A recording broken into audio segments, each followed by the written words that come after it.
Hai semuanya, gimana kabar kalian? Semoga selalu dalam keadaan baik. Jadi welcome back di segmen Analisa Pagi. Di video kali ini kita akan update untuk news dan juga pergerakan dari market, khususnya market Bitcoin. Teman-teman, kita ada di tanggal 30 Maret ya.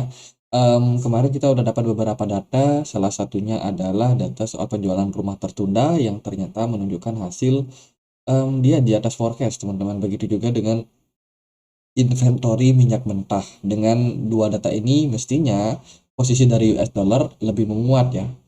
Terus untuk hari ini kita akan dapat beberapa data yang cukup penting, yaitu pengumuman inflasi Bank of England. Ini cukup penting. Terus juga akan ada PDB untuk Amerika Serikat. Ini juga bakalan sangat penting. Terus ada klaim pengangguran awal juga. Jadi mungkin market masih akan volatile di hari Kamis dan juga hari Jumat besok. Jadi siap-siap aja. Dari data yang lain kita dapat berita pemberitaan soal kasus dari Binance dan juga CTFC ya. Kalau kita lihat sih CTFC versus Binance sekarang menjadi pendorong penting aksi harga. Hasilnya kemungkinan besar akan jauh lebih dalam dari salah satu dari tiga skenario ini. Skenario yang pertama yaitu pagar pembatas yang lebih jelas tetapi tidak ada hukuman material. Jadi ya pagar pembatas maksudnya dalam hal hukum ya dan juga regulasi ini semakin jelas.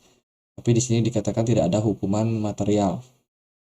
Ada kemungkinan kedua atau skenario kedua yaitu pagar pembatas yang lebih jelas tetapi penalti yang bisa diatur. Jadi bisa jadi Binance dikenakan penalti.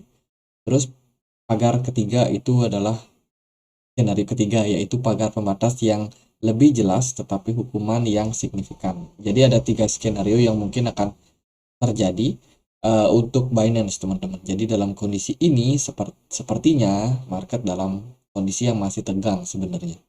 Jalan menuju ke sana kemungkinan salah satu dari penyelesaian dalam waktu dekat pengembaraan pengembaraan hukum yang berlarut-larut selama bertahun-tahun dan mengarah ke penyelesaian, resolusi, dan juga keputusan oleh pengadilan. Untuk kripto yang lebih luas, jelas bullish dan bisa sangat bearish tergantung pada resolusinya. Tetapi karena jalur untuk semua ini dalam waktu yang masih belum jelas, aksi dan harga volatilitas jangka pendek juga sama, tidak pasti. Nah, jadi at the end artinya adalah Binance kemungkinan kena skenario dari tiga skenario ini ya. Entah itu dia kena penalti, entah itu nggak kena penalti, ataupun dia justru dapat signifikan penalti. Jadi ya kita akan tunggu seperti apa kasus dari Binance dan juga FTSE ini. Sementara itu, kalau kita lihat dari data teman-teman, saat ini kondisi outflow di market kripto, khususnya market exchange ya, ini udah mulai mengalami penguatan kembali. Kalau kita lihat dari beberapa data, ini adalah data yang menunjukkan outflow yang terjadi pada beberapa exchange besar. Contohnya aja Binance dilambangkan dengan warna biru, terus Kraken warna oranye, terus ada Coinbase warna hijau, dan juga Bitfinex warna merah. Kalau kita lihat dari beberapa data ini menunjukkan bahwa dalam beberapa waktu terakhir outflow yang terjadi pada keempat exchange ini mengalami tren penguatan. Ya, ini hampir sekitar 1,5 billion yang totally keluar ya dalam 12 jam terakhir. Ini tweetnya ini tweetnya di tanggal 28, berarti 2 hari yang lalu. Ada outflow yang besar terjadi pada exchange besar ini. Which artinya adalah banyak orang yang saat ini dalam kondisi wait and see. Mereka simpan asetnya dalam bentuk Ethereum di wallet mereka. Nah, itu sebabnya kenapa market naik.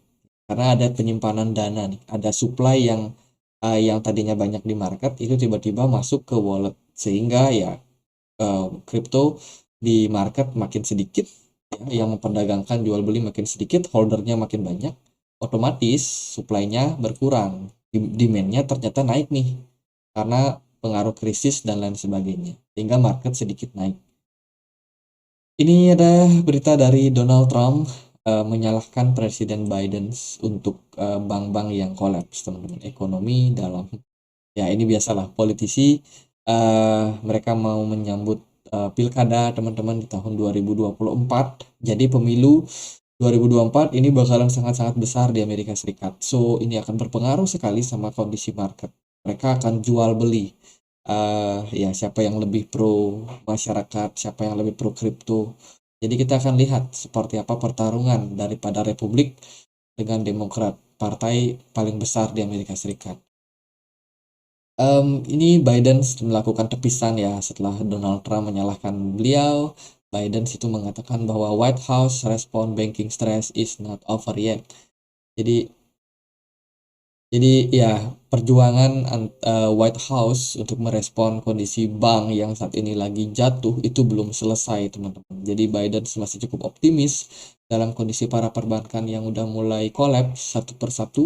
Mereka masih cukup optimis bahwa mereka masih belum selesai dalam perjuangannya. Dari berita yang lain ini ada soal metaverse bersama Yuga Labs. Ini Gucci join teman-teman, dia join sama Yuga Labs, salah satu perusahaan fashion kalau kita tahu terkenal. Gucci akhirnya masuk ke dunia metaverse juga, dia ingin mengembangkan ekosistemnya lebih besar lagi, mengembangkan bisnisnya ya. Terus dari berita yang lain, 12 April akan ada Sapela upgrade. Ini upgrade dari Ethereum selain Shanghai upgrade. Kalau kita lihat Sapela is Port Matthew of Shanghai and Capella. Jadi keduanya ini adalah network upgrade yang akan dilakukan teman-teman. Shanghai upgrade itu untuk consensus layer, sementara Capella ini untuk execution layer. Jadi ada dua fungsi dari kedua dari kedua upgrade ini, dari Shanghai dan juga Capella. Jadi menarik teman-teman, Capella upgrade. Akan lihat seperti apa peningkatan daripada Ethereum ke depannya, karena kalau kita lihat sekarang ya altcoin pada party di perdagangan kemarin. Ini data soal Bitcoin bull run following prior halving cycle. Ini data-data yang di atas ini adalah data Bitcoin di tahun 2018 sampai dengan 2015 sampai 2016. Terus data yang warna hijau ini data dari Bitcoin halving di 2017 sampai 2020. Sampai at the end data dari 2021 sampai 2023 untuk saat ini. Jadi ini adalah data siklusnya di mana ya kita lagi dalam on track dalam trend bullish, teman. Jadi kalau teman-teman belum punya barang saat ini, ya bye bye. Market kemungkinan bakalan ngikutin cycles yang sebelum-sebelumnya terjadi. Jadi ini ditulis dari Alex Thorne, dia bilang Bitcoin look on track on to me, teman-teman. Jadi ini menarik, teman-teman. Jadi Bitcoin dalam track yang sesuai dengan ekspektasi beliau. Tapi seperti biasa ya, bull run masih belum bakalan sangat impulsif. Bitcoin masih bakalan naik, tapi naiknya itu ya menakar-nakar juga.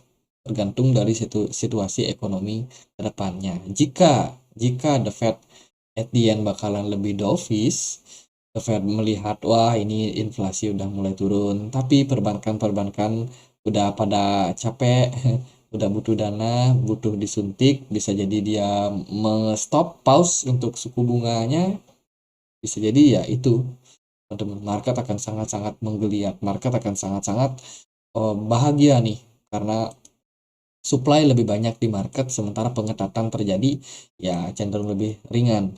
Ini data soal balance sheet ya teman-teman. Sementara sih belum ada peningkatan lagi soal balance sheet. Kemarin kita udah bahas bahwa dalam beberapa waktu itu ada pencetakan uang ya senilai 400 billion US dollar. Benar ya, 400 billion ya, itulah. Ya, The Fed naikin lagi untuk balance sheet mereka karena untuk membantu para perbankan yang udah mau collapse. Baru aja kita turun teman-teman. Ini teman-teman perhatikan, ini baru aja turun pas pertama The Fed melakukan yang namanya quantitative tightening ya. Ya QT turun balance sheet-nya, baru turun dikit, naiknya tinggi banget teman-teman. Jadi ini menyebabkan ya ada kebanjiran supply lah bisa dibilang ke market. So, dengan kondisi itu ya kita bisa tahu kalau market justru cenderung merespon positif. karena memang lebih banyak dana yang masuk. Lalu gimana untuk posisi Bitcoin? Nah, ini kita mulai dulu dari indeks dolar. Kita udah dapat beberapa data kemarin, yang datanya itu menunjukkan positif buat dolar. Dan so far, dolar dalam kondisi tren kenaikan. Tapi kenaikan yang terjadi ini seperti hanya koreksi saja. Jadi naiknya retrace aja untuk turun yang lebih dalam. Sepertinya bakalan mengarah ke sana, teman-teman. Sekarang posisinya indeks dolar sedang menguat, tapi di saat yang sama justru emas juga mengalami tren koreksi, dan Bitcoin ternyata positif. Ini menarik. Apakah ada aliran dana ke Bitcoin dan juga altcoin dan kawan-kawannya, teman? Karena kalau kita lihat juga dari BTC Dominance kemarin sempat drop ya. Dia sekarang ya kita sempat bahas kemarin, BTC Dominance membentuk atau pergerakannya membentuk triangle di sini, dan ternyata drop yang terjadi itu sekarang udah diimbangi dengan kenaikan lagi.